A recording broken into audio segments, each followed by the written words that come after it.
இந்த அருவிக்கரை சிவசுப்பிரமணிய சுவாமி கோயிலுடைய அதிசயம், அற்புதம், விசேஷம் என்னவென்றால் ஒரு அருவியின் மேல் இந்த கோயில் இருக்கிறது.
கேரள மாநிலம் கோட்டயம் மாவட்டம் ஏற்றுமானூர் அருகே உள்ளது அருவிக்கல் ஸ்ரீ சுப்பிரமணிய சுவாமி கோயில்.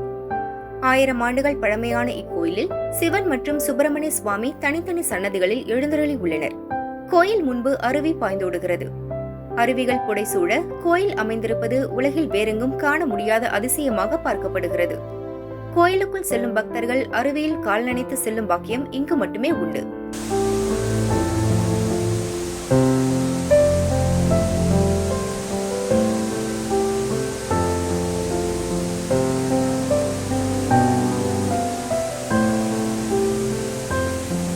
கேரளாவில் ஏற்றுமானூர் கோவில் கேள்விப்பட்டிருப்பீர்கள்.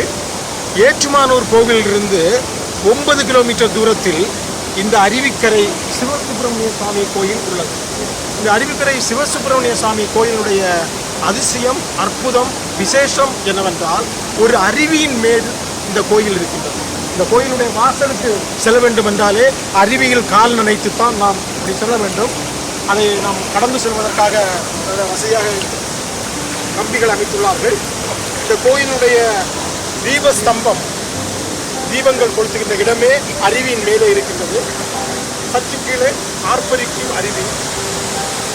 இந்த ஆர்ப்பரிக்கும் அருவியை ரசித்து இயற்கை சூழ்ந்த இந்த கோயிலில் ரசித்த பிறகு நாம் சிவசுப்பிரமணிய சுவாமியை தரிசிக்க செல்லலாம். கோயிலுக்கு செல்லும்போது குளத்தில் கால் நனைத்து காலை கழுவி செல்ல வேண்டும் என்றில்லை. இந்த அருவியில் கால் நனைத்துக் கொண்டு உள்ளே சென்றாலே புண்ணியமான இந்த கோயிலை தரிசிக்க முடியும்.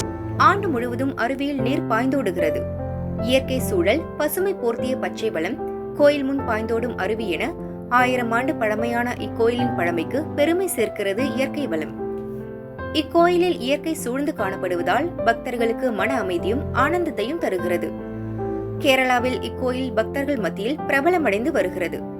வாருங்கள், நாமும் அருவிக்கல் சிவசுப்பிரமணிய சுவாமி கோயிலுக்கு சென்று முருகன் மற்றும் சிவபெருமானை தரிசிக்கலாம். ஏற்றுமானூர் டு கோயிலுக்கு செல்ல பஸ் மற்றும் ஆட்டோ வசதி உள்ளது.